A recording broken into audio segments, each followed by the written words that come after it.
All right, guys, 3X Lex back in the building. All right, guys, breaking news this morning. The Raspberry Pi 5 was announced. Today was the big day where the Pi 5 was officially announced. All of the details, pricing for the first two models, and all of the embargo on all of the early impressions and videos have just been lifted. So there's a flood of videos online right now on YouTube about the Pi 5. I thought I'd chime in as I'm at the point now where I have a lot of experience with the Pi 3, 3V Plus, and the Pi 4. And in many PCs, gaming PCs, just technology in general, in addition to emulation. So I like to offer my opinions and thoughts on this particular board. So it's been announced. It's starting at $60 for the 4GB version and $80 for the 8GB version. Plus taxes, obviously. So, and in case you guys didn't know, these are designed in Cambridge, United Kingdom. It's always been a UK thing, an English thing. So, as far as the details, oh yeah, and it's shipping in October. So it's gonna start shipping next month. I don't think they said by the end of October is the date. They didn't give a specific date though, but that's what they're aiming for. So if you get interest in at least getting your hands on one, I suggest putting in an order now because it's gonna be a hot commodity. I'm probably gonna go ahead and order one just to have one on deck. To do some testing. I always like testing new devices and seeing what they can do. As far as the features are concerned, it's a quad-core 64-bit ARM Cortex A76 chip CPU, quad-core.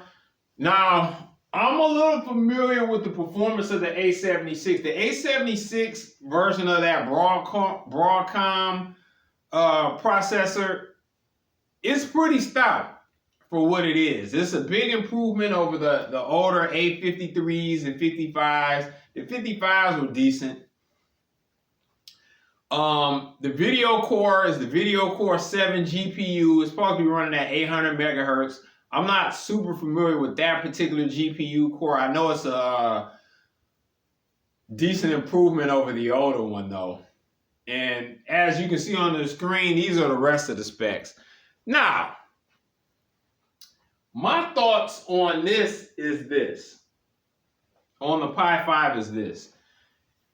It's an impressive, I want to say board for $60. I like it better at the $60 than the $80 price point. The $35 price point seems to no longer be the case. Hopefully we see a 2GB version for $40 or $45. That would be a help. I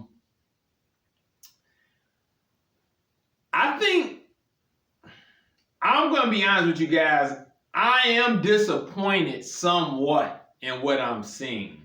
And the reason why that is because overall, I'm not pleased with what I see as far as the chipset and GPU is concerned, specifically the chipset.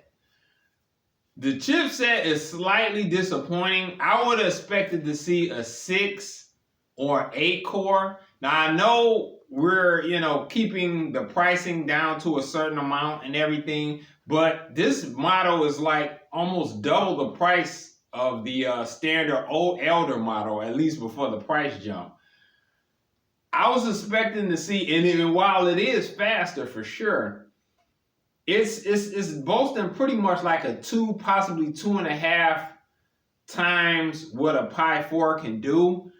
At this point in the game, the Pi 4 is way, way, way back there as far as single board chips, single board computers, mini PCs, all of those things have come down in price. This is just a very, very different environment from 4 years ago when that Pi 4 came out. When that chip came out, when that board came out, it was great. It was a great board.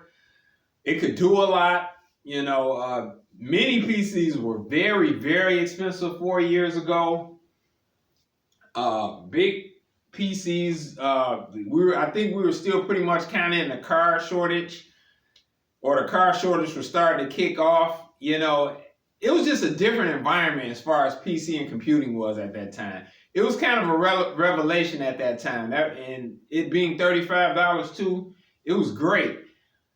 I don't think this is quite what I would have liked to see. I would have liked to see possibly this board delayed, maybe even till next summer, if they could have possibly maybe have made this a 6-core or maybe even an 8-core at a slightly higher price. Even if the base model had to start at 80.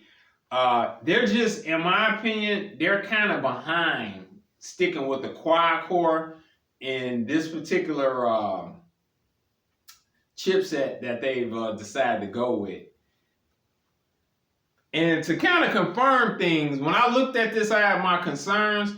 I decided to do a little digging, and I pulled up the user benchmarks for the Pi 4, the Pi 5, and also the Odroid N2 Plus, and also an N100 mini PC. Now the N100 is like the base mini PC that I use in my builds.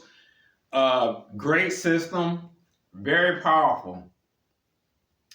This system, to give you a breakdown of where we're at, the Pi 5 right now is the single core is about 612 and the multi-core is about 1617.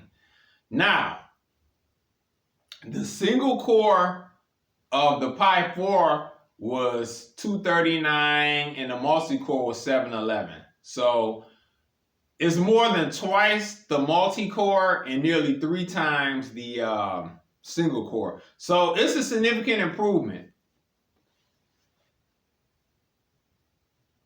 By comparison, the old Odroid N2 Plus scores a 360 single and pretty much an 1100 multi, which is a nice jump over the Pi 4. It's in between. It's not nearly as powerful as this, but this was a 6-core single board computer, which was really impressive when it debuted. It's still impressive now for what it can do. By comparison, we come over here and look at the N100. This system is a mini PC. This system has a near 1200 single core and over 3000, close to 3200 multi-core. So double single core and pretty much double the multi-core. So that's really impressive. And then the important thing is now this N100 is way down in price. This system I seen dip as low as $135. Tons of different manufacturers make it. It's like one of the hottest chips out for mini PCs. And it's a complete package. It's an absolute complete package. It's plug and play. You get an HDMI cable, good power supply. You can get a decent brand one. And it's plug and play. It's ready to go. Anything you want to do with it, if you want to try to tackle gaming, PC gaming, it already has a Windows OS built in. You don't need to get a Windows OS key or anything. It's just pretty much ready to go. By comparison, if you get the Pi 4, it's just a board. You need a power supply. They have added a power button this time. They also have added a onboard cooler that they're going to be selling, which I don't think they revealed the price for that yet, but that's going to be a nice addition, but that's extra. Then you need a case. So realistically, the $60 model is going to really start probably about $80 or $85. So in the grand scheme of things, there's probably going to be a $50 to $60 swing between a Pi 5 with those accessories and N100 mini PC. And that machine is going to have double the performance of that Pi. Pretty much what I predicted months ago. I made some videos in the past, and I pretty much predicted that the Pi 4, from a performance standpoint, was going to fall short of the mini PCs that were sub 200. You know, really sub 150. I pretty much predicted that that was going to happen. While I knew that was going to happen, I was hoping maybe the price would be a little cheaper than it is, and it'd be a little bit more powerful than it is. But unfortunately, neither of those two predictions or hopes came true on that front. So surprisingly though, when you look at the user benchmark, it's pretty much identical with the N5105. So that's the old U59. I used that system a lot last year, kind of the mini PC I kicked off with. Still a decent system. It's pretty good. I'll say, you know, that ain't bad. It isn't bad. You know, the performance of that system definitely doesn't do too much with PC gaming, but as far as emulation, it's decent. So I pretty much already have a range of what that system's going to be able to do. Basically, for the Pi 5, I can tell you right now, looking at the user benchmarks and the specs, beyond what the Pi 4 can do, is probably going to open up, it's going to open up a good part of the GameCube library, a good part of it. How much, I don't know, because the thing that's interesting about this is that